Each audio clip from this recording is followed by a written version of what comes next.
I'm lying in the ward, wrapping a warm, damp bundle in my hands. A 3-hour-old girl is sleepily snoring, smelling of milk and something else, elusively new, like a blank sheet. Alex sits on the edge of the bed and seems afraid to breathe loudly so as not to wake the baby. He leaned back against the wall, tired but happy. The signature half-moon smile spread across his face, slightly bursting at the seams due to lack of sleep, but in his eyes there was such a deep, warm light that I turned away, suddenly seeing a tremor under my eyelashes. I am a mother. We are family. Everything is as we dreamed. And yet, somewhere in the silence, between the measured squeaking of the instruments, the unspoken pricks. Not because Ryan himself flies out of memory, no. Since January, after that SMS with the photo, he hasn't written anymore. I blocked the number, accounts, and forwarded the emails to spam. It seemed as if the past had been crumpled up like a candy wrapper and thrown away.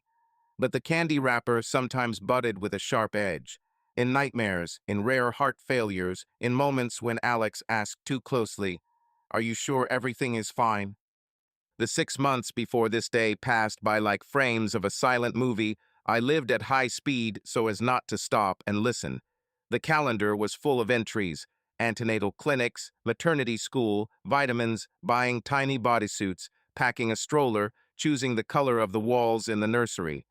Alex was carried away every time as if he personally had the superpower to unscrew the world and put it back together to match the color of his diapers. "Look at the headband for the crib," he admired, squeezing the plush head of a baby elephant in his palm. "She will dream of the savannah if we add a shade of sand to the walls."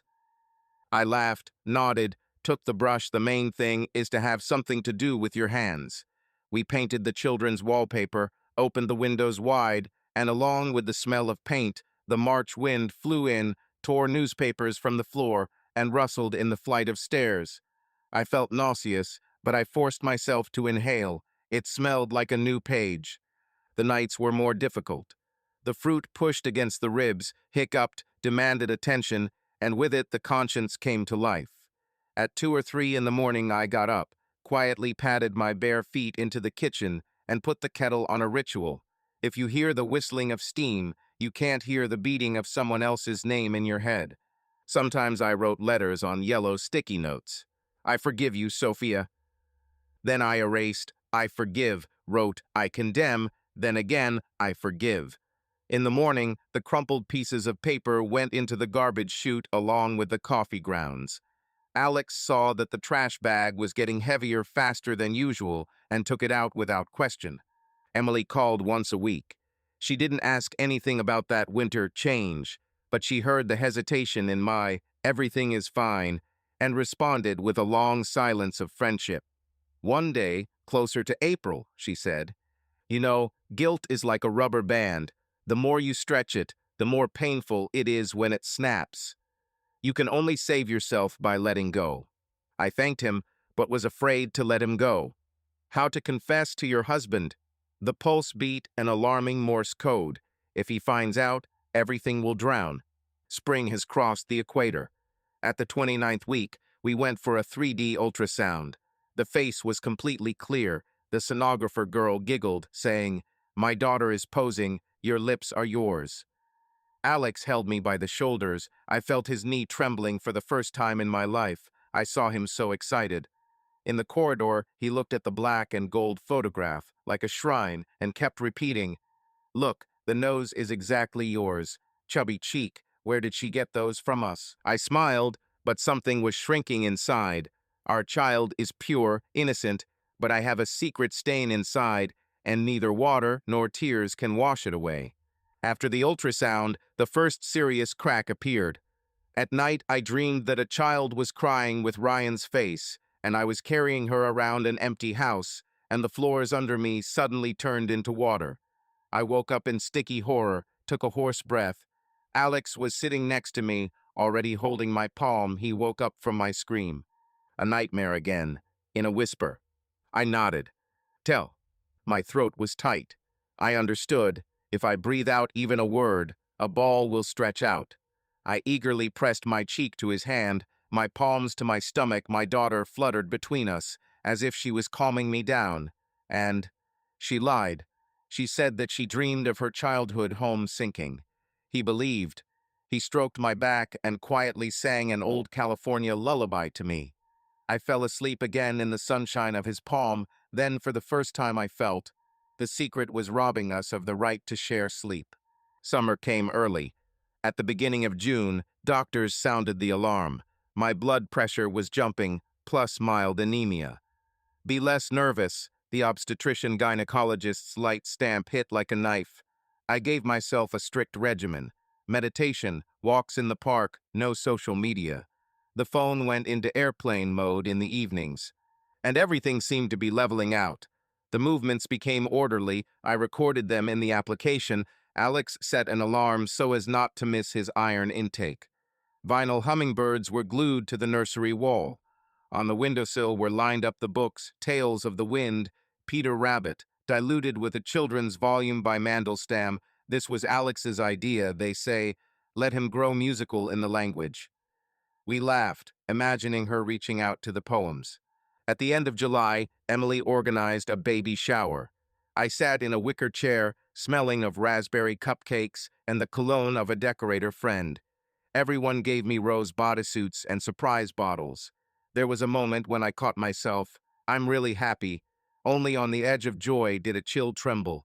Each toast sounded like a question. Alex, Sophia, you are so perfect. What is your secret? And my heart sank. Lying is easier than breathing out the truth. The next day, I sat down to write a confession. I opened my laptop and wrote, Dear Alex. Then my fingers froze. How to describe the night in which you were simultaneously drowned and born? Any explanation sounded like an excuse. I sat until dawn, watched enough of the streets turning gray and the screen flashing with auto-saving of an empty file. At 7 in the morning, I erased everything, hid the document in the trash, and sent it to the irrevocable place. Since then, I decided that staying silent is the only way to preserve peace. August arrived with stifling heat. 2 weeks before the PDR, I stepped over my always be silent. It's funny, but it was provoked by music. We were walking through the market, choosing fresh corn, and suddenly an old blues tune flowed from a flower stand, the same one that Ryan had once pulled me out into the rain to. I felt a spasm and my stomach turned to stone. Alex noticed the pale lips, threw the bags, and grabbed them by the elbow. He rushed off in a taxi to the doctor, and I squeezed my fingers under the seat, feeling a contraction emerging, not from childbirth, but from panic. The past is knocking. The doctor said, false alarm, just a spasm, and advised me to get more rest. Alex then drove me around even more slowly than an egg on a spoon. He played classical sonatas in the car and made sure that the air conditioning was breathing softly. I observed his concern and almost decided to tell me it's too dishonest to run away when he spends all of himself on my safety. But the voice of conscience argued, honesty for whom? For your sake, to make it easier, or for his sake, to destroy? The decision was put off again, like a difficult tooth. As long as it doesn't hurt, don't touch it. The real contractions came at dawn on September 6th. A loud pop of water, as if a huge bubble had burst. I stood at the mirror, touching the silk belt of my robe, and suddenly a warm wave ran down my legs. At first I thought that I had misheard, but the pain gripped my lower abdomen, even as if a belt had been tightened. I remember calling my husband in a strange hoarse voice. It seems it's time. Further events jump like frames of a handheld camera. Alex, in a confused and energetic state of combat robot, rushes into the bathroom, looking for a towel. I laugh and cry at the same time. The elevator seems like an eternal shaft. The ambulance driver asks meaningless questions, and I answer through the struggle, please, faster. Pain is a warm, wave-like monster, small at first, then growing, washing away logic. In the delivery room, there is white light, the rumbling of CTG, the stern sounds of the midwife. We breathe, dear. Alex holds my hand and whispers, you are the strongest, you can handle it. And I really believe I can handle it while his palm hugs mine from the inside. When a scream escaped me at the peak of the contraction, I suddenly saw a spot on the white ceiling. Then I realized the shadow of a lamp. But in a moment of pain, the spot took on the outline of a guitar silhouette. The echo of someone's chord pierced my memory, and I was afraid that now, at this sacred moment, a ghost would appear. She screamed louder, as if driving her out, and the pain burst through, splashing the world with the daughter's first cry. Uliana, that's what we decided 6 months ago, when in the list of names, the first letter, U, suddenly lay exactly in our hearts, like a horseshoe. Uliana appeared as a slippery, warm comet, and her cry was not a screech, but a clear cry. "I'm here," I sobbed uncontrollably. Alex was shaking with relief. He cut the umbilical cord with trembling fingers and whispered, "Hello, my bird." When they put my daughter on my chest, everything unnecessary, pain, fear, the past recedes. For a second, the world became a point. Skin to skin, her heart beats with a maraca's rhythm. I breathe the smell of heather and milk. It's simple. Everything is correct. And then the shadow still crept in. I remembered another delivery room, another child who was not there, and the memory pierced like thin ice under a heel. I kissed my daughter's forehead and breathed out.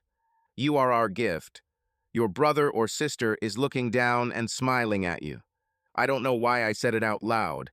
Alex looked in surprise, but seemed to understand in his own way. He thought about the spirituality of the moment. He stroked my hair and whispered, "We did it, baby." And I wrote the phrase inside. "And I promise their secret will remain with the two of us, me and the sky." The first night, Uliana and I were put in a separate room. Alex went home to get his 3-day bag, but he wrote every 15 minutes.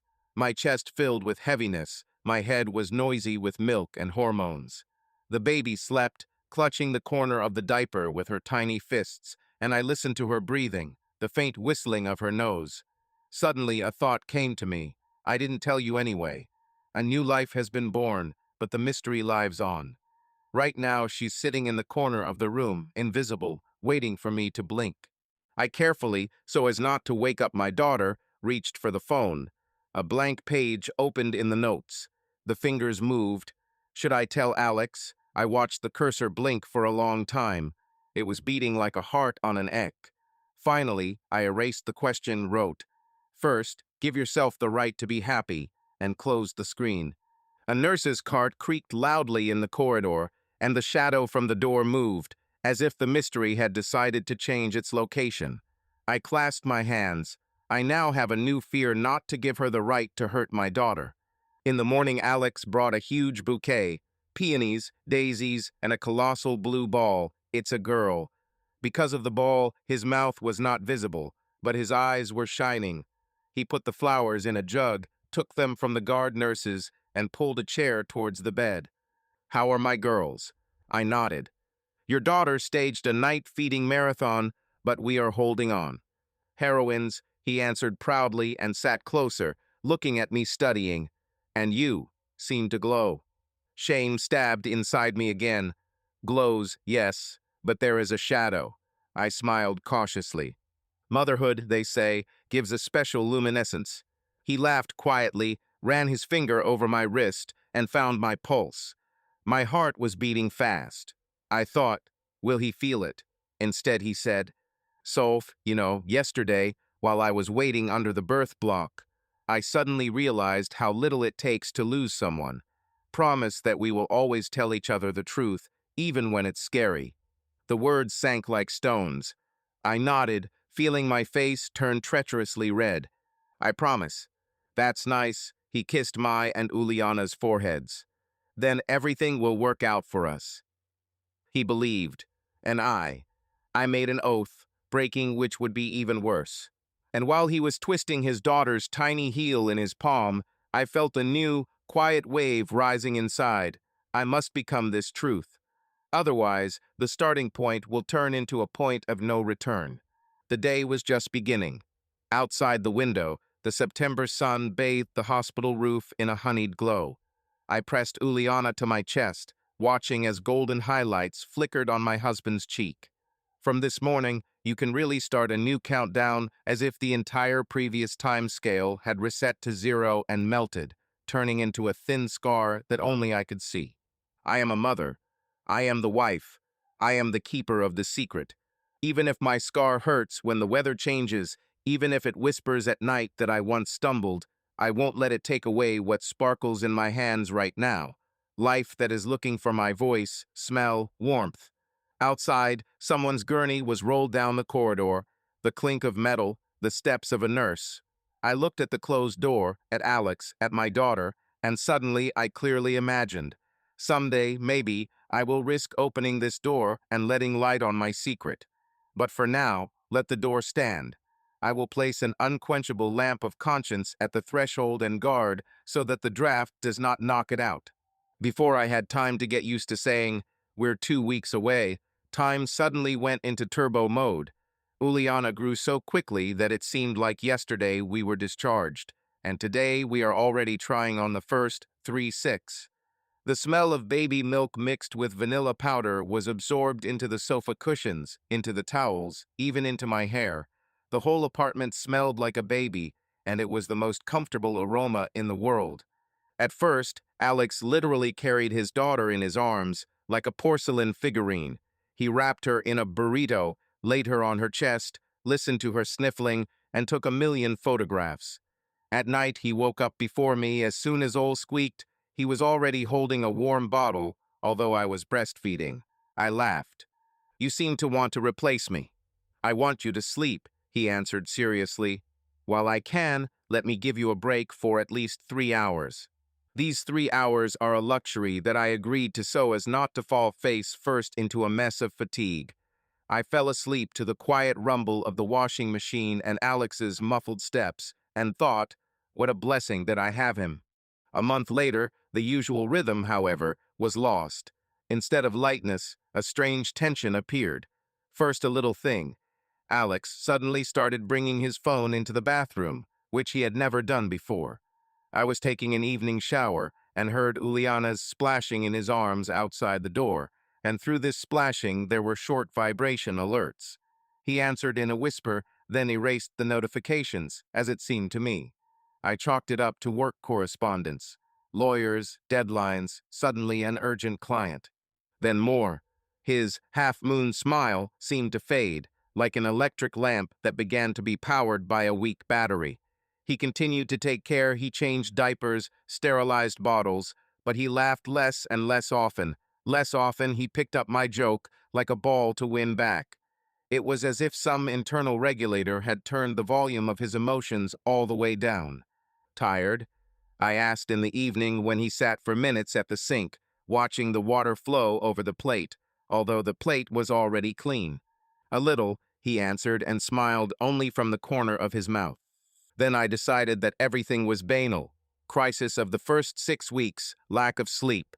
The pediatrician at the appointment confirmed, dads have postnatal depression more often than is commonly thought. I brought the brochure home and put it on the nightstand with his mug. He thanked him and didn't open it. Meanwhile, I learned to live on a hamster wheel, feeding swaddling sleepwasher swaddling sleep. To keep from going crazy, I played audiobooks or podcasts in the kitchen, and one day, while sorting the children's bodysuits, I turned on an old playlist from my phone. The very first composition is Johnny Lee Hooker, the blues that Ryan once took me out into the yard in the rain to. I shuddered and immediately rewound it, and I felt with my back that Alex was standing in the doorway. "Like?" he asked evenly. "It happened by accident," I answered and clicked next track. He nodded, but his gaze lingered on the screen longer than usual. He didn't say a word, turned around and left, leaving a light, icy cloud of silence. I felt uneasy, as if a trace of frostbite lay in the air. I erased the playlist, closed the application, and in my heart I felt a slight, subtle jolt like when the ice crunches under your shoe, but does not break. A couple of days later, what now seems like the starting point happened. It was a rainy Thursday. Uliana slept poorly. I walked like a half-bat. In the afternoon, while she finally dozed off on her tummy, I decided to upload photos from my phone to the family cloud archive, the same one where everything that we haven't deleted is automatically backed up. I started synchronization, and it seems dozed off next to the laptop. I woke up to the quiet click of a mouse. Alex stood at the table, did not touch the open lid of the laptop with his hands, but the screen was no longer on the photo gallery, but on the conductor. The folder was called Mobile Uploads December Backup. He noticed that I raised my head, shuddered a little, closed the window, and smiled. "Sorry, did you wake me up? Just wanted to add a couple of pictures from the camera." The tone was as usual, but my eyes glanced to the side, and I suddenly remembered. The December backup contained the footage that Ryan sent. I didn't delete the pictures with the bridge, but the automatically downloaded thumbnail sketch that was recorded in the cache. I wasn't sure if he was still there, but I was worried. "It's okay," I answered and yawned, pretending that I was only half conscious. Alex kissed the top of my head and quietly left. In the evening, I checked my laptop. The December folder had disappeared. It just didn't show up at the root. He probably moved it, or I decided that the synchronization might have gone wrong. I didn't dig deeper. I was tired, my chest was full, the child was demanding. But from that day on, something changed completely. Alex no longer drank our traditional cappuccino in the morning. He replaced it with a black filter and drank alone, lying on the windowsill, looking out into the yard. When I approached, he started talking about accounting, about insurance, about any practical point, as long as he didn't touch on feelings. For 4 nights in a row, he didn't hear the child squeak, although he used to jump up faster than me. I got up myself, fed him, and he appeared 20 minutes later with the guilty phrase, "knocked out." Then he stopped trying to make excuses at all. He simply brought tea while I was rocking my daughter to sleep and was silent. The silence between us became like double glass. It seemed visible, but the sound was dull and alien. To break through it, I once suggested, "Let's go out for a walk together in the evening. Emily can sit for a couple of hours. I just want to walk along the embankment." He thought for a moment, as if he was calculating the trajectory of the lunar rover, and said quietly, "Not today, I have reports of a fire." The reports were on every day in a row. I started looking for the reason. My first thought was, other women. But the rational part immediately waved it off. Alex came home earlier than even I expected, was with Ulia, tinkered in the nursery, looked through the nanny's resume, and we were planning my return to work for the winter. He had no opportunity for intrigue, and I saw how he looked at his daughter. There was no treason hiding there. The next thought was stress. I made his favorite thyme stew, set out the candles, and waited until the baby fell asleep. Alex sat down at the table, politely said, "Thank you, it smells divine," but ate slowly and mechanically, as if he was chewing someone else's bread. I poured a glass of non-alcoholic wine. He barely took a sip. "I'm tired, I'll go to bed," he muttered and left. When I collected the plates, the stub was shaking in the sink. It had barely eaten a third of the portion. And for the first time, I clearly understood. Something cracked between us. Uliana was 2 months old when I went for a routine checkup with the gynecologist, and on my way back, I went into a small coffee shop on the corner of Chester Street. I needed to take a break with the baby stroller before it started to rain. I drank a latte, went out, and noticed my reflection in the glass of the display case. Bruises under my eyes, my hair tied up haphazardly, my husband's old down jacket. "I'm turning into a shadow," flashed. And at home there is a ghost husband. I bought his favorite maple donut, hot, straight from the glaze.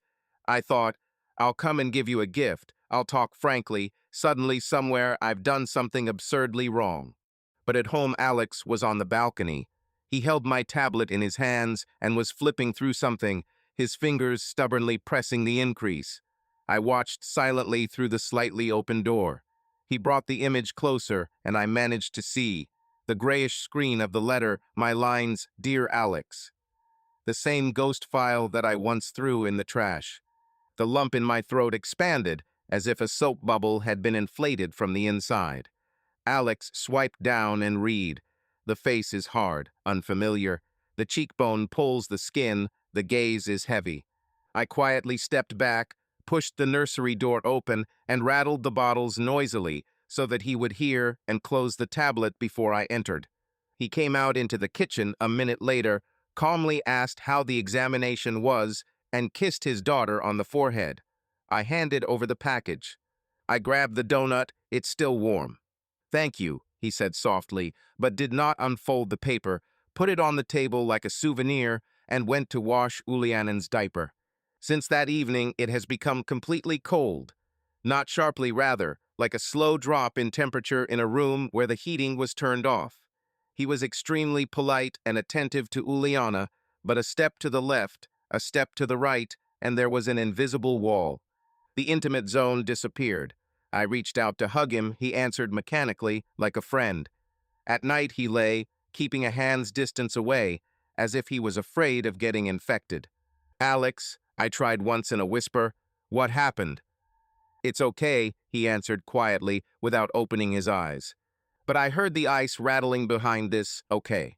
At the end of October, when New York was first covered with sleet, I myself started Googling how to understand that a marriage is collapsing after childbirth. The forums advised talk, look for couples therapy, don't push. But how can you speak if you don't know into which crack the reason has crawled? I became wary. I didn't leave my phone unlocked. I didn't keep my tablet in the nursery. Perhaps it's too late, the ship has flown away and left a wet trail. But I didn't know what exactly he saw. I eavesdropped on every sound of the computer when my husband sat at the table at night. Click, pause, rapid typing. In the semi-darkness, I saw the reflection of the screen on his face, a profile, sharply outlined. Eyes darted as if they were calculating a chess diagram. He took screenshots and put them in a folder with the inconspicuous name tax_notes. I heard the click of the camera, the background rustle of archiving, and my heart beat to the rhythm of a metronome. He's collecting something. November crept up like a thief. On Thanksgiving Day, as is our tradition, we invited Emily and a couple of neighbors over for turkey. Alex prepared minced meat with sage, joked a couple of times, even winked at me when Ulia burst into tears right after the toast. The guests didn't notice anything, but I felt that his humor was like a wooden prop. It looks, but doesn't live. At night, when the apartment was exhausted from the smell of cinnamon, I tried again. Listen, you seem to be moving away. Can we talk? He was sitting on the edge of the bed, his back to me. He was silent for a long time. Then he said, I'm probably just getting used to the new role. Give me time. The words were soft, but he didn't turn his back. I put my hand on his shoulder. The skin under his shirt was warm, familiar, and felt him shudder almost imperceptibly, as if someone else had touched him. It was colder than the December wind.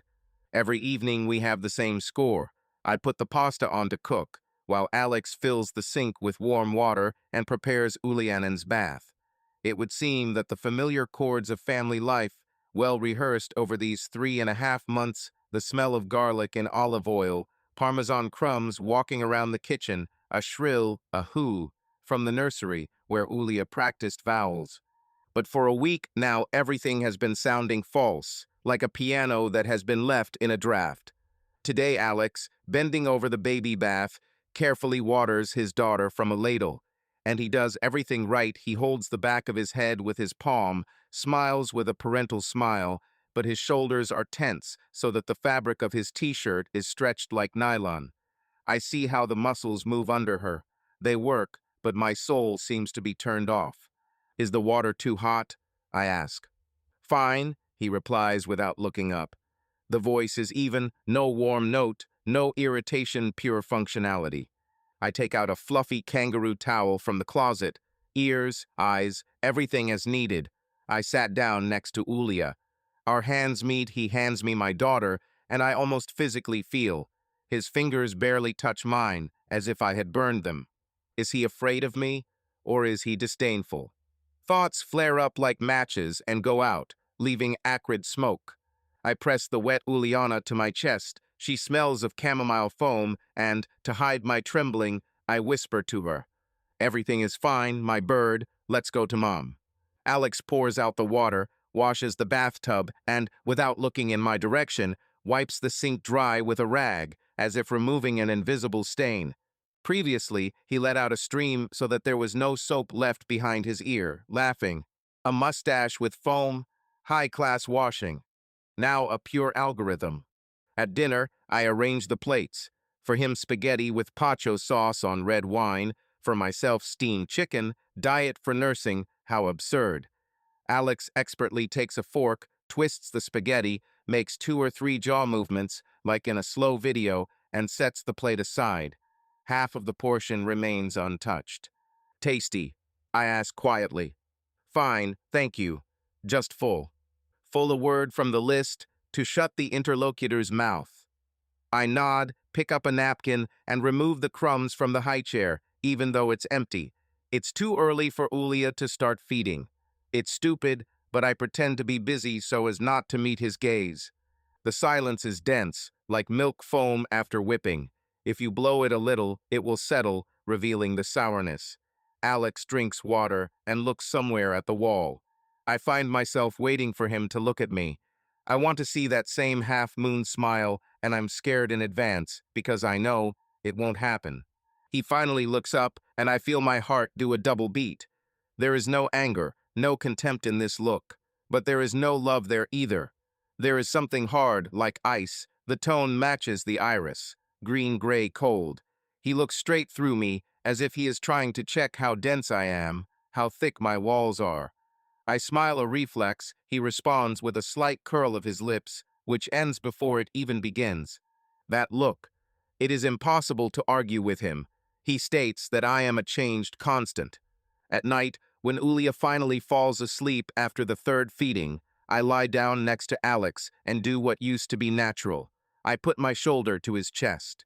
Previously, he bent his hand under my neck, his palm lay on my stomach, and I fell asleep to the rhythmic beating of my heart. Now I feel how his body freezes. It does not reject, but does not accept. Are you uncomfortable? I ask. No, everything is fine. He doesn't remove his hand, but his muscles twitch, as if he's holding a heavy object and waiting to let go.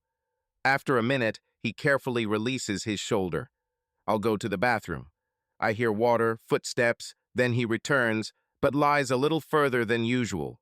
The gap is 20 centimeters, but it feels like kilometers. I lie there, listening.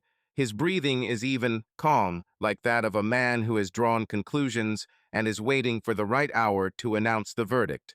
I close my eyes, but I don't sleep.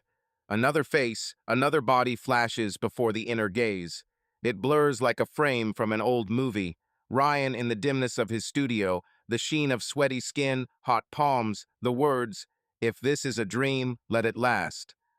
Then we slept, tightly intertwined, as if we wanted to squeeze the remnants of mutual need out of the air. I remember the taste of his sweat at the collarbone, how he whispered my name, burring slightly, and how I, scorched by pain and desire, responded as if it were the password to a closed room. The hips themselves remember that movement, the stomach the wave, the chest his palm. What if he knocked on the door now? I force myself to open my eyes. My husband, the father of my daughter, is sleeping next to me. No, I wouldn't. But deeper, somewhere under the ribs, the heart gives out a shudder like a fish in stormy water, knowing that any network can become a home for a moment. Shame covers me, hot, sticky. I slide onto the edge of the mattress and turn toward the crib, where the cloud-like nightlight is flickering. Ulia fills the silence with whirling breaths. Am I missing love? Or am I lacking adrenaline, like a person with an addiction? In the morning, Alex suggests going for a walk. Give me the stroller. I'll take you around the block while you take a nap. It sounds caring, but there is no warmth in the voice, pure concern for the function, so that the mother does not fall, otherwise the system will break. I thank him, cover my shoulders with the cardigan, and suddenly I catch his gaze. Again the same one appraising. He looks at me like I'm a complex puzzle that he can't solve. What? I ask. Nothing, he shrugs. It's just, you look tired. I grin, trying to joke. Is there a way for a young mother not to look tired? Show me the secret. He doesn't smile. He takes the stroller and leaves, splashing along the wet sidewalk. I close the door and lean the back of my head against it. I want to burst into tears, but there are no tears. My throat burns.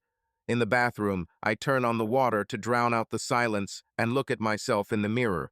My hair is pulled back into a rough bun, my skin is pale, My eyes are wide with anxiety. I honestly admit to the reflection. I'm afraid. I'm afraid that someday he will ask a direct question, and I won't have enough air for the truth. I'm afraid that he already knows, but he tests me like a lawyer tests a defendant, hoping that he himself will fall out of the role.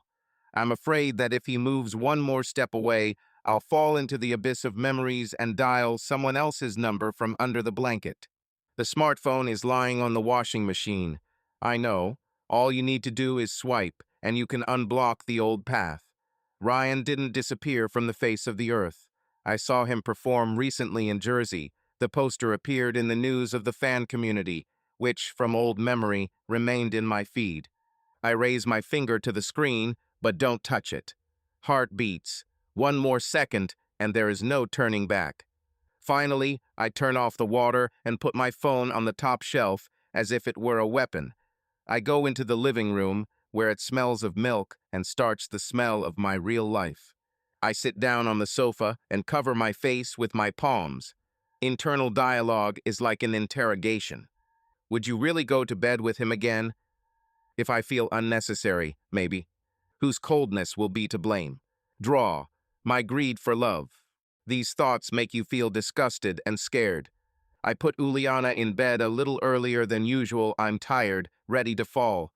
The night light cloud flickers, the air smells of lavender powder. The corridor is dark and quiet. I can only hear the refrigerator growling in time with my pulse. I'm about to turn towards the kitchen for a glass of water when a light flashes at the bottom of the stairs. Alex stands on the last step, hands in his jeans pockets, face whiter than the wall. "We need to talk," he says. The voice is even low, as if dictating a protocol. My mouth instantly dries out. "Of course," I whisper. "Let's go to the living room so as not to wake you up." Here. He doesn't move. I lean my elbows on the railing. My legs are weak. "Sophia," Alex begins and pauses, like a teacher checking if the audience is listening. "You cheated on me when you were carrying my child." I know everything. Words fall like stones. It seems that the step below me is shaking. What are you? Saw backups chat with contact R. And photographs of the 12th of January. I found deleted files on the cloud. The date can be erased, but the timestamp cannot. I'm a lawyer, remember? He speaks almost affectionately, and it's worse than screaming. Then I called Emily. I asked if you were with her. Do you know what she answered? I don't answer. Tongue stuck to the roof of the mouth. At first she was silent, and then she said, "Just don't make me lie." Her words, "Then it's a matter of technique. Taxi IP logs, latest calls. You went to Brooklyn to see Ryan." The name rings like a bell. "Alex," I exhale. It happened once. One time, he repeats and straightens his shoulders with a confronting gesture. "Tell me the whole truth. No abbreviations or embellishments." Silence presses on your eardrums. Your heart beats at a marathon pace. I shake my head, trying to collect myself. I was scared. When he wrote, I didn't know what he wanted. I wanted to close the past, so I met. We talked, reminisced, and everything got out of control. "You were pregnant with our daughter." The first thing that trembled, his voice broke a little, but he immediately pulled himself together. "Pregnant?" I throw up my hands. I know, I hate myself for this, I swear. "It didn't mean anything. Didn't mean that." He laughs briefly, the sound seems icy. "Sophia, you spent the night with another man, and in the morning you came to me and lied. For months. I wanted to save my family, Alex. I was afraid of losing you." He takes a step closer, but not to touch, so that he can see the eyes. "You weren't afraid of losing you, decided to manage the information. I encountered a problem and buried it. I naively thought that the corpse would not surface." Words cut like glass. I grip the railing, my nails digging into the wood. "Look at me," he asks. I look up and see in his eyes not rage, but icy disappointment, heavy and bottomless. "I want to know the details. Why did you take off the ring? Why did you lie about Emily, what he said in the morning?" That's it. My legs give way and I sit on the top step. "I took off the ring. because I felt like I was betraying you even before I did. The voice is hoarse, and I lied because I was afraid of cowardice. I thought, I'll meet, talk, close the gestalt, but fear, guilt, adrenaline, and I lost it. This morning I left a letter for Ryan saying this was the end. I returned and decided to live correctly. I decided, but I didn't tell. I couldn't. I thought, the truth will destroy everything, and the silence will drag on, and I will atone. Redeem with a secret. He shakes his head. Sophia, silence does not heal. It rots inside, and I felt rotten. I cover my face with my palms. I'm sorry. I loved you. I love it. And then I was broken. I felt like if Ryan came, I could erase the past. It was a monstrous mistake. Loved it. He takes a deep breath.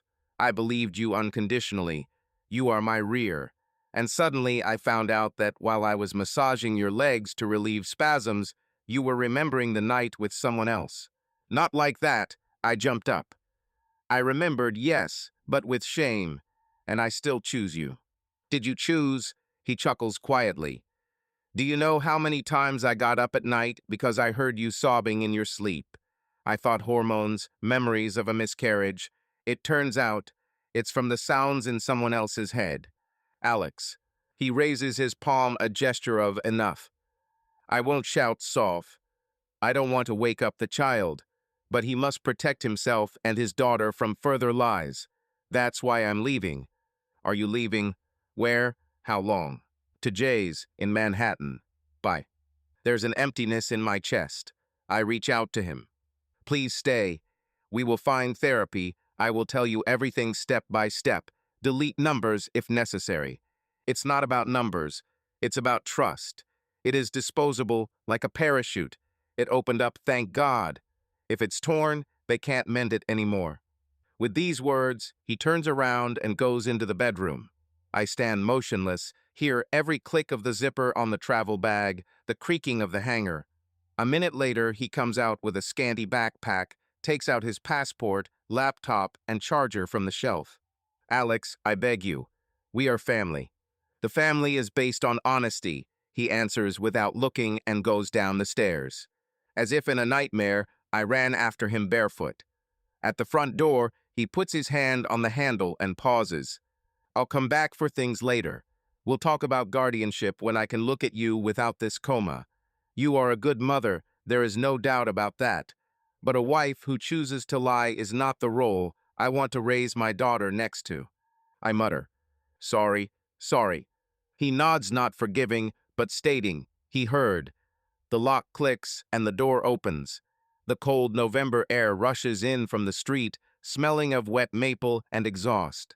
Alex, I whisper for the last time. He looks around. The gaze remains cold, but pain flares up in it, instantaneous, like a photographer's flash. Take care of Uliana and myself. The door slams shut. The noise of the street fades away. The house becomes too big. The ceiling becomes high. The air becomes alien. I sit down on the carpet, covering my mouth with my hands so as not to wake my daughter. Tears flow without a sound. The phrase pulsates in my head. The parachute is disposable. I remember Ryan whispering, if this is a dream, let it last. And I realized that the dream is over, and I woke up in a world where my husband left, not with a bang, but with everything closed neatly, like a file in the evidence folder. And I remain on the stairs, surrounded by the smell of baby shampoo, the empty hall, and the echo of his steps, which will never thunder down these steps as confidently as before. The apartment hums as if a transformer had settled inside it. Morning buses make the double-glazed windows shake in their frames, and I hear everything as if through cotton plugs. For the first time in our shared home, Alex is not here. There are no heavy steps on the stairs, no creaking of his chair, no clicking of the laptop lid, not even the smell of maple coffee. There was one long trace left, his cup on the table with a rim of dried foam. Uliana sleeps with her arms outstretched, like a starfish. I stand over the crib and watch how her tiny breasts move under the diaper. The little girl still doesn't understand what happened. Her father's smile disappeared from her world overnight, and her mother turned into a shadow that walks back and forth and for some reason often cries.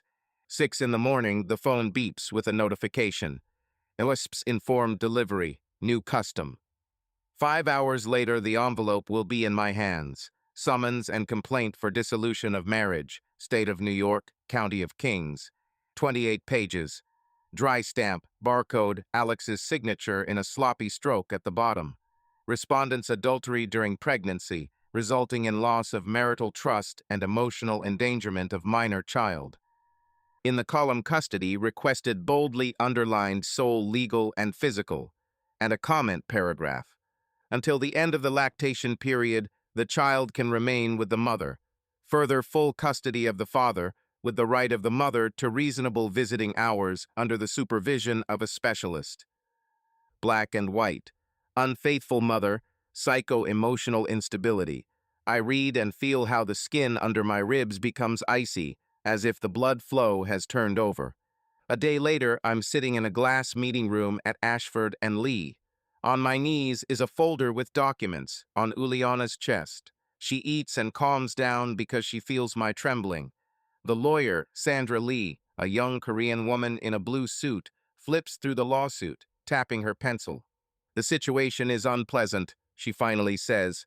Your husband competently built an argument. Infidelity during pregnancy, possible emotional risk for the baby, plus he was able to show that they hid it and continue to hide it from the psychotherapist. I'm not a danger to my daughter, I squeeze out. I breastfed all night.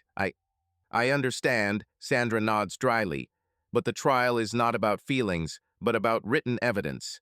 Alex has taxi logs, screenshots of correspondence, an audio recording of a conversation with Miss Gassant. Emily, my heart sank. Did he write it down? Apparently, yes. In New York State, one party's consent is sufficient.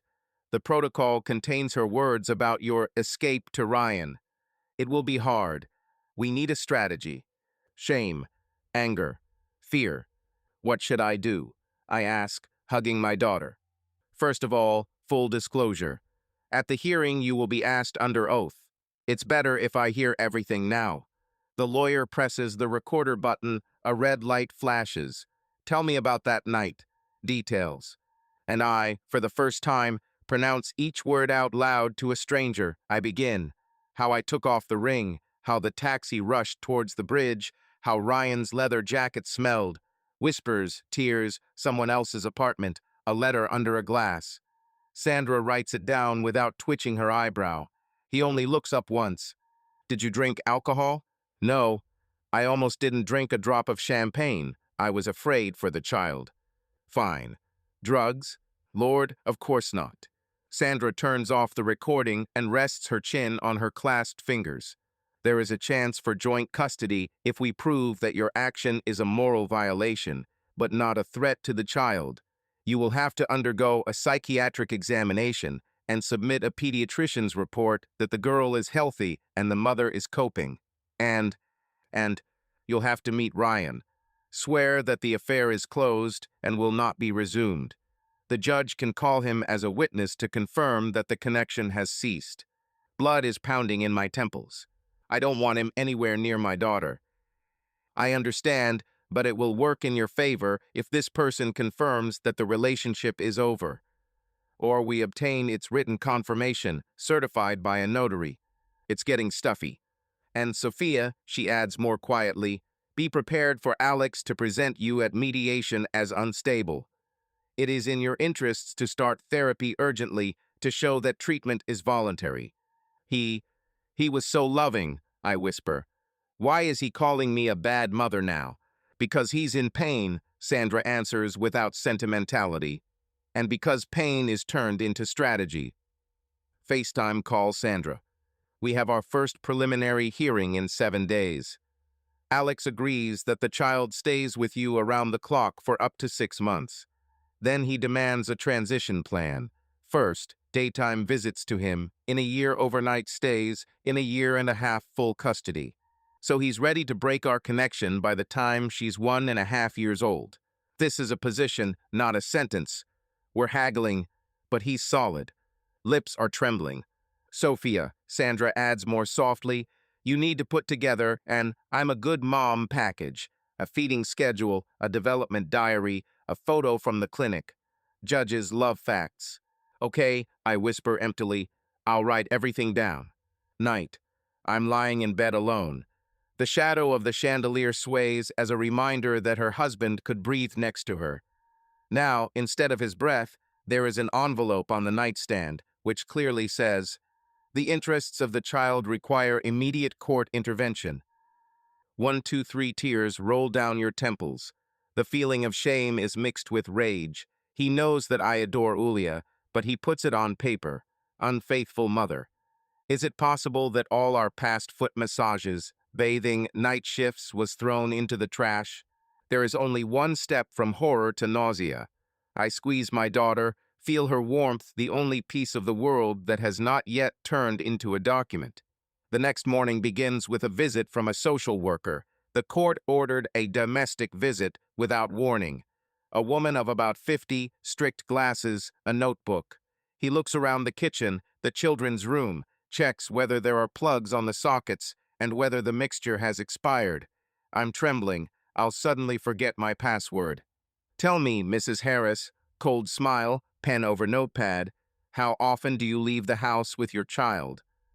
We walk every day unless it rains below 5 degrees. Yesterday we walked a mile straight. I have a tracker. Fine. Is your weight gain normal? Last week 500 kilograms. Wonderful. She makes a note, then looks up. Is your emotional state stable? I feel my eyelid twitching treacherously. Trying. I'm going to see a therapist starting tomorrow. I've already made an appointment. Nod. A couple more questions and she leaves, leaving behind the smell of disinfectant gel and the subtle sensation of X-rays shining through my house. 7 days before the hearing, another subpoena. Alex, through his lawyers, asks for a video of me rocking the baby at night, proof that breastfeeding is going on clockwise, and I am not emotionally destabilized. It's a paradox. At the same time, he wants to take my daughter and pushes out documents saying that I'm a good mother. We meet once, officially, with a mediator. Alex arrives in a gray coat, fit, with a hard face. I sit down opposite. There is a table between us with a glass of water. Soft, he says, and for the first time looks straight, without ice. I know that you love Ulia. That's why I won't separate them until 6 months. But then, there must be order. Order? I whisper. This is to break the connection. Communication is built on trust. He pauses. I lost trust. I'll go to therapy. I'll prove it. Alex nods slowly. Prove it. But for now, he slides the envelope across the table, the custody plan. Sign or offer the best. I'm shaking. My fingers stick to the paper. I see the schedule. June daily 2-hour visits from my father at my home. July, August 3 days a week for him. September 1st overnight stays. December is a complete transition. Alex's signature is in a formal font. Do you really think I'm dangerous? He lowers his eyes. No danger. But I don't want Uli's first example of a man to be a liar. Like a blow to the solar plexus. I shake my head. I stumbled. Once. One crack in the dam, he whispers, and the city is flooded. The mediator asks to return to constructiveness. I swallow my tears and feel for my pen. Under, I request a review of the dates of overnight stays. I put a note, ready for joint parent therapy. That's all I can bargain for. When the meeting ends, Alex walks quickly past. I grab his elbow. Will you ever forgive? He lingers, looks to the side, as if looking at the dotted line on the wall. Will you fly away without the wind? He answers quietly and leaves. I don't understand the metaphor, I just feel. The bridge between us has been burned down to the python of reinforcement. Due to stress, I could no longer feed the baby. The pediatrician records, lactation has stopped. 2 days later, Alex arrives with a bailiff and a new order. Due to the loss of maternal feeding, the immediate transfer of the child to the father to implement the primary care schedule. Judge's signature. Seal. He comes in and doesn't look at me. I'm standing in the corridor barefoot, my hair is tangled, holding my daughter like the last suitcase on a shipwreck. I'll pack her things, he says evenly. It'll take 5 minutes. Alex, give me at least one night. I'll find donor milk, formula. Court decision, Sophia. I will send a list of pediatricians and an appointment plan. He takes Ulia confidently, as if he's pulling out a splinter. Goodbye. The click of the lock and silence slams me shut like a vacuum ball. 3 days later, the Twitter feed explodes. Papa hero, husband saves daughter from cheating wife. Emily sends the link with the words, "They are about you." Pseudonyms, but the details are the same down to the comma. Musician seducer, relationship during pregnancy, risk to the baby. Photo of the court department, a gloomy facade, and the silhouette of a man with a carrier. Yellow portals relish. He fed at night, she ran away to her lover. I'm holding my breath as if I've swallowed ice. Inside there is a mixture of rage and shame, but it is impossible to give an answer, a non-disclosure agreement. The internet crowd does not read court decisions, they write their own. Take the child away forever. Sterilize such a mother. On corporate mail, there is a short letter from HR. Your name has become toxic for the line. We are suspending the contract indefinitely. For 5 years, I made bestsellers for a publishing house, and now I'm an unwanted line on Google. In the evening, I call the lawyer. My voice scratches. Alex leaked it. Almost certainly. With the wording, anonymous story, it does not violate the regulation, but undermines your social capital, Sandra replies. The goal is to show the court. Society also considers the mother unsafe. How to defend. Be silent. Any comment you make will be interpreted as an attempt to justify yourself publicly.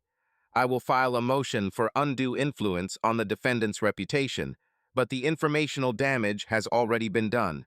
I hang up the phone and sink to the floor. The house smells of sour milk that was not needed. After a week of muted hell, the New York Family Voice calls. A journalist asks to check the facts. I politely refuse and close the phone. It immediately flashes with a new notification. Colleague unfollowed you. On LinkedIn, hundreds of profile views, 0 offers. Emily brings food and makes her eat. You can't starve. You have a meeting on Friday. Which meeting if he has already won? The voice is empty. Not yet. Fight. Friday, court. I walk into the hall and see Alex. A 3-piece suit, a fresh haircut, the face of a savior. Nearby, the children's lawyer is holding a bottle. Uliana is sleeping in a car sieve. Her cheeks are rosy. For a second, my knees give way. My baby has been living without my scent for 8 days. The judge routinely calls for order. Sandra gets up.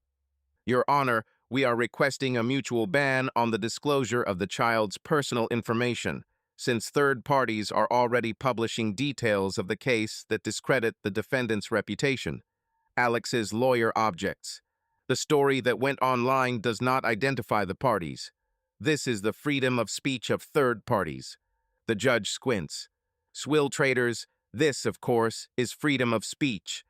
I don't like it, Mr. Harris, when my department's affairs become fodder for bloggers.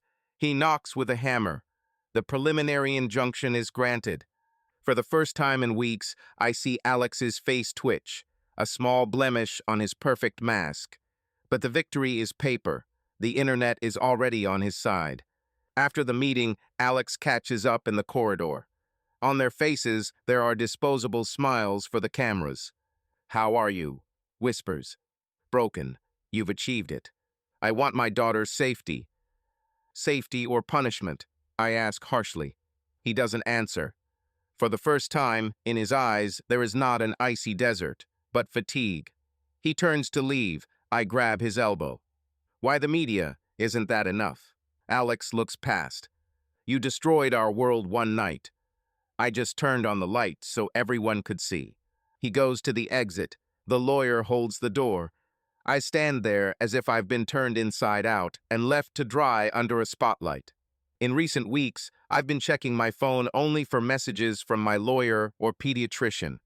No social networks.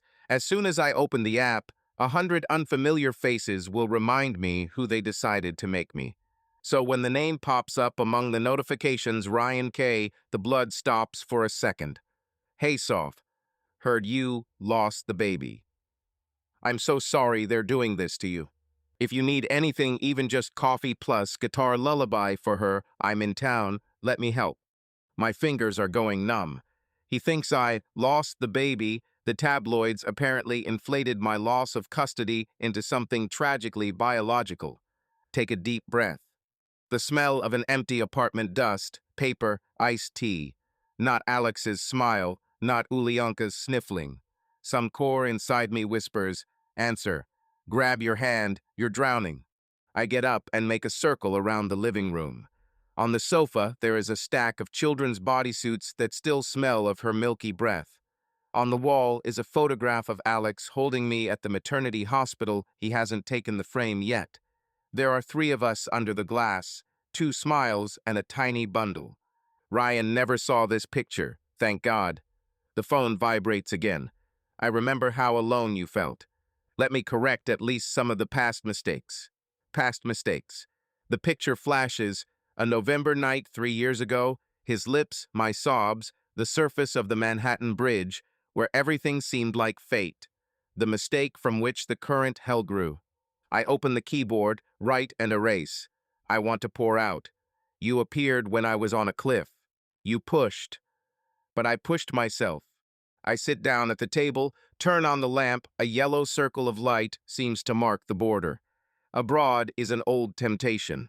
Inside the circle is what is left with me. Words. They write. Ryan, hi. You show up again when I'm at my most vulnerable. Thanks for your sympathy, but no help needed. I now pay for every mistake I make, and your hand is one of them. I am fighting for my daughter and for my own name. I can't fail again. You were a mistake. I don't want to be wrong anymore. Sophia. I'm putting an end to it. I watch the cursor blink after the signature. Sophie A. Each blink seems to ask, exactly, exactly. I click send. The phone goes off. A slight trembling swells in your chest like after a shot when the sound catches up later. After 5 minutes of vibration, I don't open it. If he answers, let it remain unread. I struggle with curiosity for a few seconds, but I hold out. Silence again. I go out onto the balcony. The Brooklyn air smells of burnt chestnuts and December dampness. In the distance, the same bridge is illuminated like a postcard. I hold the railing, feel the cold bite my palms. Once this light seemed like an invitation. Today is a reminder that any shine can be a deception. Downstairs, the entrance door slams. A neighbor is walking his Labrador. The dog sniffs the air, stretches its tail towards me, without seeing, just sensing someone's melancholy.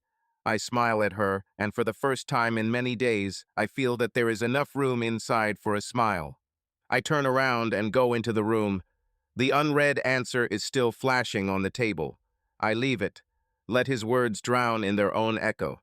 The first sip burned my throat like vinegar. It turned out that cheap bourbon in a plastic glass would pass for a vow of oblivion.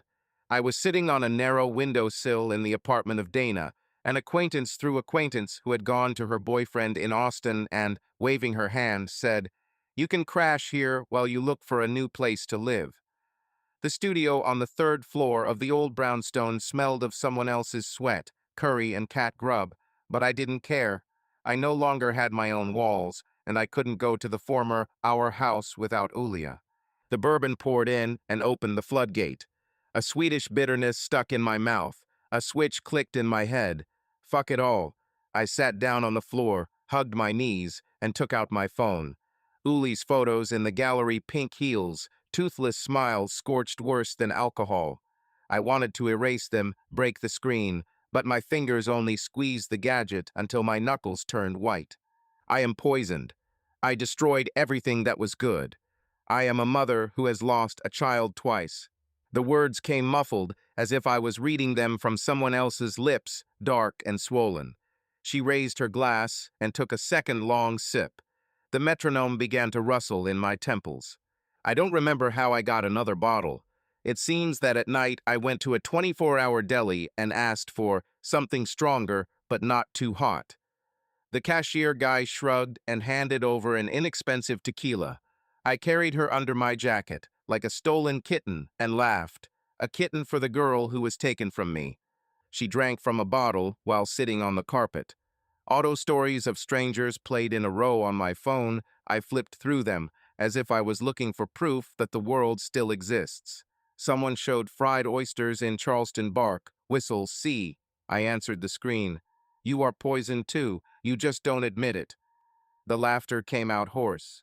At night, the floor fell away from under my feet, not from alcohol, but from the fact that my consciousness was suspended.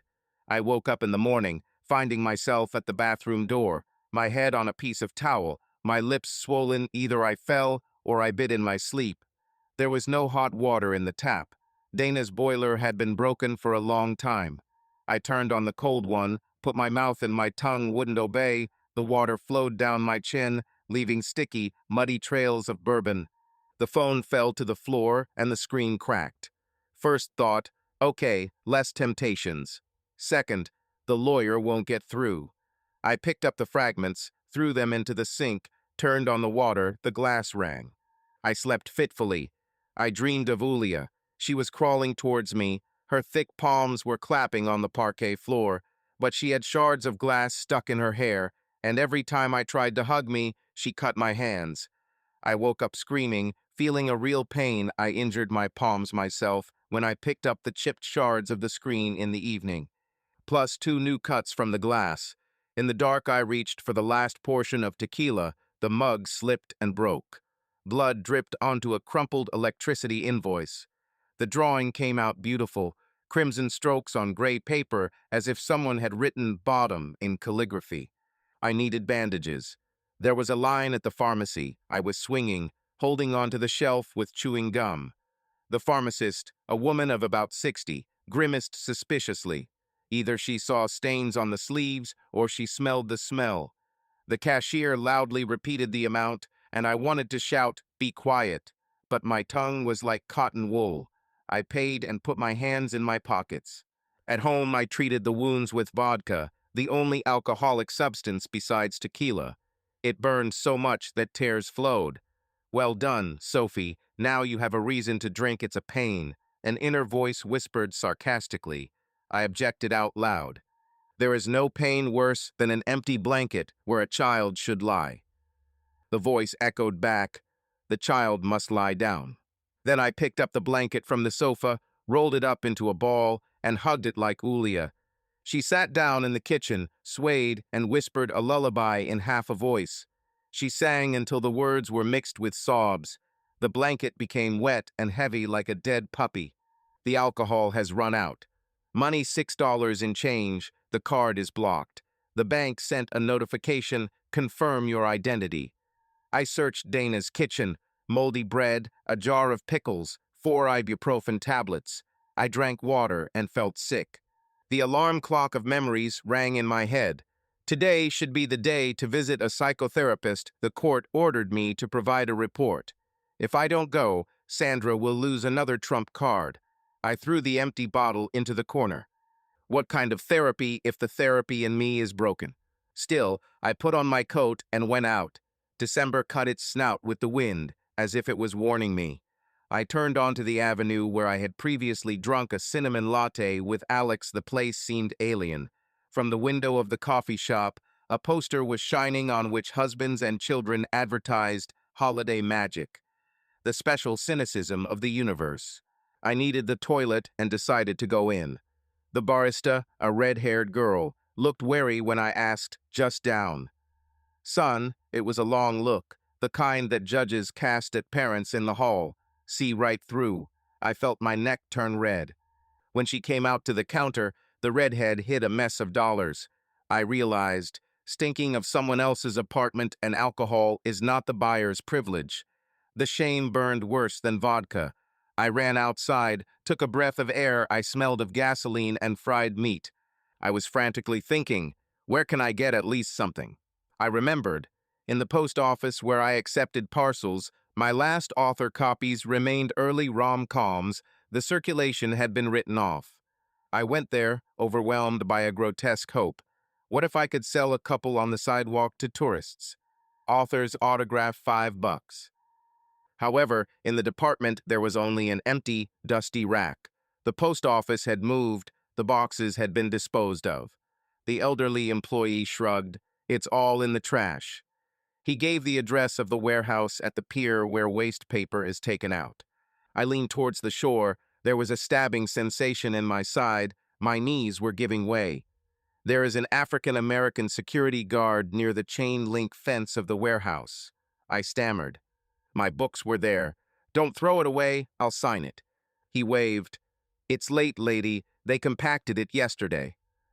Paper press of time. My love stories are a block among the gray mass. I leaned against the fence and slid to the ground. Someone slammed the truck door outside, and I flinched like a missile. She must have cried, because a minute later the guard placed a bottle of sports water and Snickers by the fence. Take it, no one from the authorities yet. Snickers of mercy. Hands trembled as they opened. The sugar hit, my stomach came to life, my head began to ache. I nodded at him gratefully through the net. I sat there, gnawing, and a new entry started popping into my head. I destroyed my family, burnt out my career. Even my books are trash now. I am evil not because I cheated, but because I turn all living things into waste. I returned to the apartment. There was no strength. She lay down on the kitchen linoleum and covered herself with her coat. A battery pipe and peeling paint hung before my eyes. Thoughts flowed like a freezing stream. Alex's voice rang through them, muffled by the echo of memory. Communication is built on trust. I've lost trust. The echo came with Ryan's voice. If this is a dream, let it last. The dream lasted until it became a nightmare. I muttered. I am poisonous. I am a mother who lost her child twice. Suddenly, there was a knock. Loud, commanding.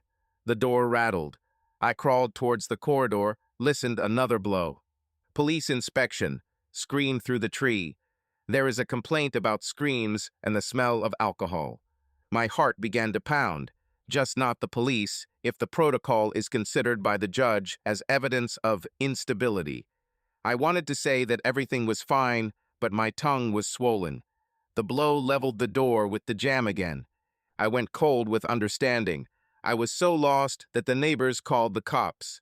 Leave a mark and guardianship will become unattainable. She gathered the last of her will, jumped up, and opened the door. 2 officers, a man and a woman, looking at a trained scanner. The smell of alcohol, sour sweat, and dust escaped from the apartment like a shadow. Miss, is everything okay? The female cop narrowed her eyes slightly. We heard a noise. Sorry, I wheezed. It's just grief. It has already calmed down. I tried to stand straight, but the walls were moving. The man's gaze slid over my palms with bandages. Along the floor behind my back, there were probably glass fragments there. Are you alone here? His voice is firm. Yes, there is no child, she said and felt a prick, as if she herself had signed the verdict. He exchanges a glance with his partner and nods. No protocol is needed. Try not to make loud noises today, ma'am. The noise call was recorded. The door closed and I slid down it. The tears did not come out as if everything had already burned out. There is an empty vat inside. I stooped so low that the police became angels of mercy and Snickers became manna from heaven. I don't know how long I lay there. The gray dawn hit the window, the cold of blue clay. I tried to get up, the world swayed, but straightened out. Nausea aches under the ribs, but consciousness became clear. The body was screaming that it was the limit. Staggering, I made my way to the bathroom. I stayed under the cold stream until my teeth chattered. Fear did its job. I saw not evil in the mirror, but a pitiful shadow, and the shadow suddenly asked, "Dead already?" "No, I'm alive." Then it came, "If you're alive, you can get out." Not for the sake of Alex, not for the sake of reputation, for the sake of the girl who is growing somewhere in the arms of a nanny and is waiting for her mother to one day smell like milk again and not alcohol. I rested my palms on the sink and said to the reflection, "Enough." She took the fragmented phone and quickly turned it on. The screen was streaky, but the message from Sandra read, "The trial has been postponed to Friday, a chance to correct the impression." Chance. I took out a trash bag and swept all the bottles, glass fragments, and dirty napkins into it. She emptied her pockets. $6 in change enough for the subway to the clinic. I'll call the therapist and ask for an urgent appointment. I tore Dana's clean t-shirt off the hanger and put on a sweater over it. Staggering, she went out onto the stairs. There was a chill in the air, but a tiny spark flared up inside, like a match in the hand of a homeless man. While it's burning, she's not dead. The sight smelled of coffee from the neighbor's apartment. I inhaled and imagined as if this aroma was mine again morning, again home.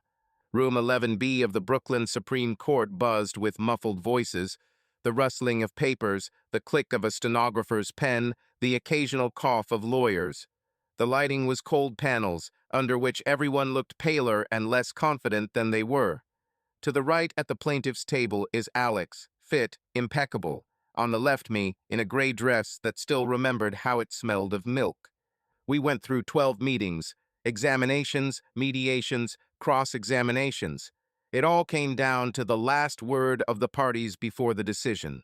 Alex had a lawyer speak to him, but the judge allowed me to appeal in person at the request of the defendant if she is really ready.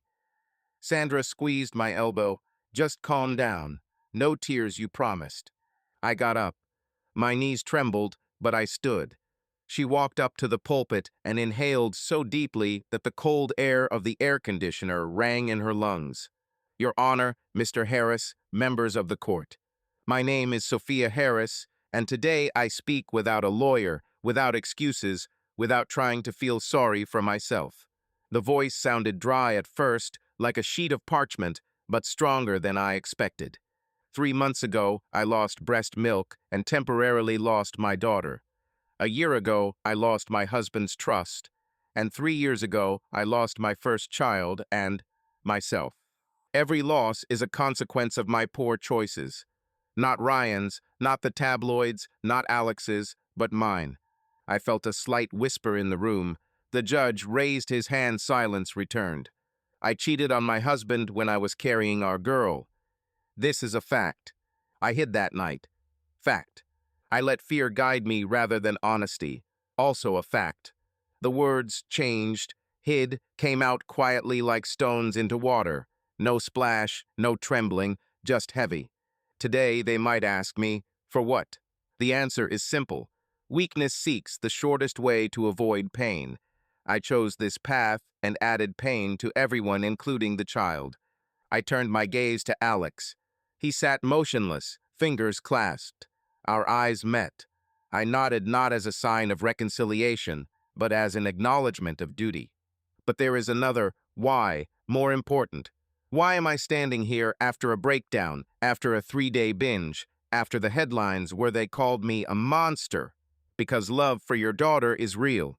It is stronger than shame, stronger than alcohol, and stronger than the fear of losing face. I don't apologize to the press, it's pointless. I ask the court to see that a woman who has fallen short can be held accountable and grow. I unfolded a thin folder, Uliana's diary, which I had kept since birth. Scheduled feedings, smiles, vaccinations, first sounds. She held it high for the judge to see. Here, every night of lack of sleep, every gram of formula that I learned to dilute when there was no more milk. Here's how I learned to get sober for her sake. Here is proof of love in deeds, not in words. I lowered the folder onto the lectern. I accept Mr. Harris' demands for the guardianship structure, but I ask that you leave me legal participation in decisions about my daughter's health and education. Not out of selfishness, not out of a desire to interfere, but because she has the right to know both sides of her story, both the light and the dark. This is the only way a child grows whole. The judge raised an eyebrow. Specify. I ask for joint legal custody and a flexible physical schedule, so that when Uliana turns 2 years old, both parents alternate sleepovers and do not belong to only one side. I am ready for any additional tests, therapies, parenting courses. I am ready to document every sober day. My throat was dry, but I paused not a sip of water. There was certainly no place for tears. Your Honor, I am not fighting for forgiveness. I fight for the right to be there when my daughter falls off her bike, when she reads her first book, when she needs to talk about mistakes like the ones I made. Let her know that mistakes destroy, but responsibility builds anew. I looked down at the sleeve of my dress, where the thin pink scars from the glass were hidden. The fingers themselves lay on the fabric. They call me psycho-emotionally unstable. Perhaps this is true because grief makes people unsteady. But instability can be treated. Therapy, sobriety, routine. Callousness, no, I'm not soulless. I cried, lied, drank, but I always felt. Feeling is the fuel for growth if channeled. I leaned forward as if sharing a secret. And today I direct him to one thing. No matter how many dates, video calls, hugs in the schoolyard I have so many times, I will prove that a weak person can one day become a support. Not ideal. Support. Alex was my rock when I was drowning. Now it's my turn to be a support for our girl, even if he doubts. I'm not poisonous. I am an antidote who is willing to work for years to neutralize the poison of past decisions. The judge crossed his fingers and watched intently. I ended exactly where the main thing should have been. I was weak. My love is real. And I asked the court to take into account. The child does not need an ideal, but an honest and responsible parent. I'm learning to be just like that. Thank you. I nodded and took a step back. Miracles did not happen. There is no applause in the courts. Only the hum of the air conditioner and the rustle of records. But I persevered. No tears, no shaking in my knees, no attempt to shift the blame. This was not a confession for leniency. This was the declaration. I'm here and I'll be there. The judge called a break for discussion. I returned to my place. Sandra touched my hand softly. I did everything I could. And she whispered, almost weightlessly, I'm proud. I exhaled for the first time in many months. My chest expanded completely. Regardless of the upcoming decision, I knew the child would receive a mother who, yes, fell face down in the dirt, but rose on her own. And if love and responsibility are worth something in this coordinate system, I just put them on the scale. Room 11B of the Brooklyn Supreme Court hummed with muffled voices, the rustling of papers, the clicking of pens, the coughing of lawyers. The light is cold panels, under which any person looks pale and unsure. To the right at the plaintiff's table is Alex, fit and impeccable. On the left is me, in a modest gray dress that still remembers the smell of milk. 12 meetings are over. Examinations, mediations, cross-examinations. It all came down to today's verdict. The judge returned from the deliberation room. The hall froze, as if someone had turned the volume up to 0. The court decided, he began in an even voice, pushing his glasses higher on the bridge of his nose. It is in the interests of minor Uliana Harris to establish joint legal custody. Both parents have the right to make decisions about the treatment, education, and religious upbringing of the child. Primary physical custody is with her father, Mr. Alex Harris. A clear schedule of maternal meetings. Tuesday and Thursday from 16 o'clock to 19 o'clock in the family center under supervision. Saturday from 10 o'clock to 18 o'clock day trip under the supervision of a licensed social worker.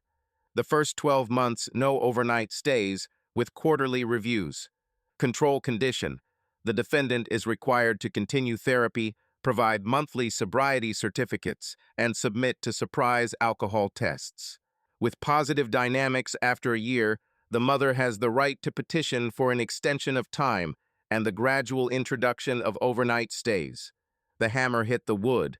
The words fell like cold stones and echoed under the high ceilings. I heard Alex's lawyer exhale quietly in satisfaction. Sandra squeezed my elbow. It's not a victory, but it's not a defeat either, she whispered. This is a springboard. I turned my head. Alex was already signing a copy of the resolution. Not a single glance in my direction. His profile is hard and frozen. There is now an official distance between us. 3 evenings and 1 Saturday a week. I inhaled. 2 waves mixed in my chest, a dull pain from the word control and a warm spark. See the child remained in the text of the decision. Even though it's through glass, under a camera, I'll see it. I'll hear her laugh. You can hold your daughter's palm in a sterile room. Sandra quietly encouraged. The first meeting is on Tuesday. We will send the observer's schedule today. I nodded. Waiting in the storage locker was a stuffed zebra, the first toy she bought when Howlier was 6 weeks old. Tomorrow I'll wash it and wrap it in a bag. The rules require sterility. On Tuesday, the zebra will see the real light, and I will see my daughter's eyes. We went out into the corridor. There was a smell of cheap coffee from the machine and damp coat wool. Alex stopped with his lawyer. I stood next to Sandra. 5 meters and an abyss of new rules. I took a step. I wanted to at least nod. He caught the movement, but never looked up. He took the folder and turned to the elevator. There were no tears. They dried up before the verdict. I lost the battle for primary custody, but I won what I was afraid of losing forever: the right to be called mom, not only in memories. The corridor stretched like a long tunnel, but the steps no longer seemed so heavy. I was weak, pounding in my temples, but I can still fight. And even though today I left the court not with a victory, but with conditional freedom behind every condition, there is a chance hidden. And a chance is all a person needs who is learning to be a mother again. Through the glass wall of the Bright Steps playroom, laughter can be heard ringing, iridescent. I exhale and go inside. Children sit in a circle on a thick carpet, passing each other a soft cube with letters. Suddenly, the cube flies out of the boy's hands and rolls towards me. I pick up and say out loud the dropped letter. M like mother. The girl in a striped bodysuit raises her head. Her eyes, two warm olives, instantly open. She jumps to her feet and awkwardly trots towards me, emitting an enthusiastic squeak. I sit down and put my palms up. Tiny hands grab at my collar. Did you recognize it? I whisper, burying my nose in her fluffy curls. Mom has come. Juliana is now 7 months old, plump, and smells like applesauce. The social worker records the time on her tablet and smiles. Over the past 2 months, my daughter has stopped crying when I leave and has begun to unmistakably recognize me among the volunteers. Today is my long Saturday visit, 8 hours. We have already managed to feed the goats in the petting yard, draw a blue sun with our palms, and listen to a short story about a brave raccoon. Now the children have switched to sensory cubes, and I have switched to remembering her smell, voice, weight in my arms with every cell. Half the staff at Bright Steps know my story. No one condemns. People work here for whom weakness is not a sentence, but a starting point. At first, I came as a client of a crisis program: therapy, sobriety groups, parent-child courses. 3 months later, the director saw my training manuals. I recorded the exercises for Uli and offered an internship. Now I am teaching creative reading for kids and a master class for mothers who are afraid of their own shame. After class, I return Ulia to the nanny. While she takes my miracle away for an afternoon nap, I close the door to office no. 4 behind me. There is a worn diary on the table. It contains 53 names of women who come to us every week. I'm typing a message in the work chat. Tuesday's topic is Step 6, Borders and Security. Please prepare risk assessment sheets. Work keeps my rhythm steady. Sobriety already 87 days without breakdowns. The psychologist writes in the reports: high compliance, consistently low level of anxiety, resourceful skills in everyday life. The judge apparently notices. Yesterday, a letter arrived that 3 evening visits can take place without an observer. The small but powerful word trust has finally returned to the documents. I rent a tiny studio in Borough Park. This is not the dusty den where I hid in December. The walls are new, the floor is light, and on the windowsill there is a succulent growing in a mug with the inscription, "Keep going." I didn't spend my first salary on clothes or vacation. I ordered a folding kangaroo chair so that Ulia could sit next to me when we read books. The chair stands against the wall, waiting for the court to allow overnight stays. Every evening, after returning from work, I brew chamomile and take out a lace envelope. It contains a letter to myself. Today, 6 months after the verdict, I am finally going to sign. I sit down at the table and open it. I wrote these pages on different days, on days of panic attacks and on days of small victories.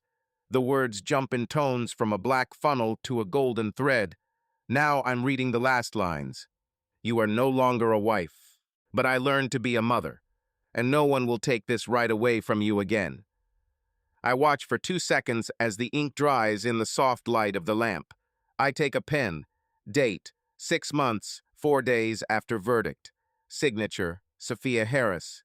I put the letter in the evidence of growth folder. Sandra and I have an agreement.